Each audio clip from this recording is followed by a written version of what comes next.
Moment ara de parlar de temes culturals i comencem amb el gran espectacle que s'ha viscut a Mollet. Cada 1 de maig la ciutat acull l'Aplec Sardanista, la cita més important de la temporada. Des de Tradicions i Costums organitzen aquesta activitat que ha comptat amb balladors d'arreu del territori català. Tots aquests balladors i balladores participen al concurs de sardanes que Tradicions i Costums organitza any rere any en el marc de l'Aplec Sardanista de Mollet, una data ineludible per als aficionats al món sardanista del Baix Vallès. La d'avui és la cita sardanista més important de tot l'any a Mollet. Des de fa 72 anys que Tradicions i Costums l'organitza i ara estan molt contents amb l'emplaçament. El Parc de Can Molà permet que arribin a venir-hi fins a 1 miler de persones. Avui el bon temps acompanya i esperen superar aquesta xifra. És la cita més important de l'any i també la que més feina comporta.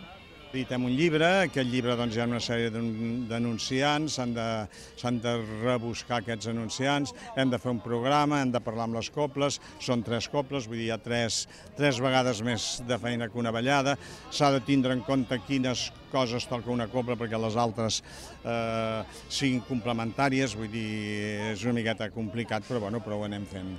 Una de les principals preocupacions dels organitzadors és aconseguir nivell a les cobles per garantir l'assistència de balladors. La Jovenívola de Sabadell, la Mil·lenària de la Catalunya Nord i la Sabadell són les triades en aquesta edició. A les 3 cobles hi ha una alternança. Aquesta alternança fa que els instrumentistes o els músics hi hagi una certa competència i això es fa que la qualitat sigui millor.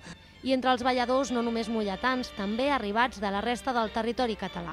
Ballo amb una colla d'aquesta de la Catedral de Barcelona i m'han cridat per vindre a fer el concurs aquí de colles improvisades. Som sardanistes i cada any intentem anar amb un aplec que no hi hàgim estat i aquí no hi havíem estat mai. Perquè seguim els bastants aplecs. Som una colla gran que ballem amb els braços avall durant 40 punts i d'aquesta manera podem seguir una mica més. Si no, no podríem seguir. Perquè m'encanten les sardanes. Les vic, les sento i m'emociono de tota la vida. La propera cita per als sardanistes molletans serà el mes de juny, tot coincidint amb la revetlla de Sant Joan. Doncs res més, això és tot per avui, però ja ho saben que totes les informacions del Baix Vallès les poden consultar al portal web d'aquesta casa, vallesvisió.cat, i ara no marxin perquè els esperen Neus Parés amb una nova edició del 8 Visió. No s'ho perdin, nosaltres tornem dilluns amb més notícies, així que moltes gràcies per la seva atenció, que tinguin molt bona nit i sobretot un bon cap de setmana.